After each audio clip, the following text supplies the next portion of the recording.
Western media headlines, as usual, are as follows. 25% of Indians live less than $1 a day, and 70% live less than $2 a day. Let's examine this issue of poverty, mainly in terms of slums in Indian cities and its relationship to the betterment of economic conditions. So first of all, what causes these slums in the cities in the first place? It is a vicious cycle of intense population growth. Opportunities in the cities, for example, the leading migration to the cities. Second, poverty with low incomes. And third, the tendency to be closer to work. The main reason out of all these is the slow economic process. After the independence in 1947, commercial and industrial activity needed cheap labor in the cities. Plentiful were available in the rural areas, so most people were encouraged to come to the cities and work. These people brought their families and cousins to the cities to work. Unable to find the housing and to afford it, they decided to build shelters closer to work. This first started out with one shelter, but then the number of slums being built began to increase greatly, going from 2 shelters to 2,000 and 10,000s of shelters. Although the government still provided electricity and drinking water to them, politicians looked at the slums as a vote bank. More slums developed as more population grew.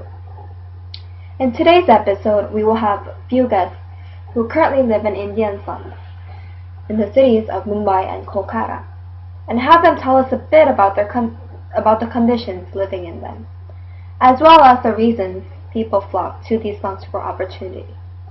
First up is a working single mom, Naima Kumar. How is it life like living in slums, miss? Now we'll connect to the Indian studio.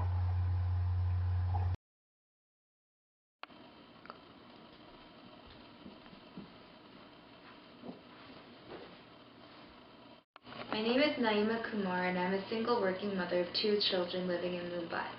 My husband died from a parasitic disease.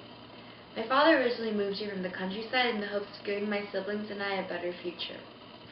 He hoped to become rich and successful and eventually move to New Delhi. However, a few months after moving here, my mother became sick with circulatory problems and eventually died. Afterwards, it became impossible for my dad to earn money for my brother, my sisters, and me. Thus, we have been stuck in the slums for years now. Although everyone here wants to earn money and move somewhere cleaner and safer, we can't. So can you describe your life at the slums and perhaps shed some light on what slums are? When people think of India, they inevitably think of slums. People who have never been to India talk about the slums, but they know what it's like to live here. They talk about the poverty, the lack of sanitation, and whatnot. They talk as if they know what my life and the lives of my neighbors are like. However, I'm here to say that they don't. They do not know how horrible it is to live in the slums. What they see when they come to visit the slums is only half of the suffering that goes on. So what are the main problems that exist? Why do these problems exist?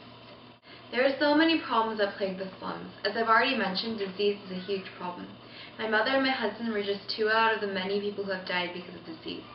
I think that the 2 main causes of all of these diseases are the lack of sanitation and the lack of fresh, clean water. Although I know that the water we drink, bathe, and wash in is horrible and filled with many contaminants, I cannot do anything because it's the only water we have. Our living conditions are horrible as well. We live on dirt floors and there is no ventilation in our houses. We also have no place for excretion, which causes a lot of problems.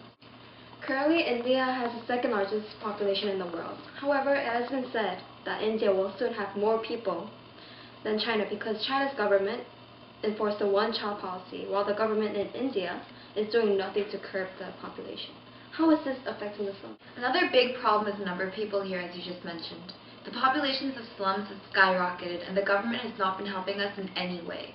They don't find the need to curb the slum population.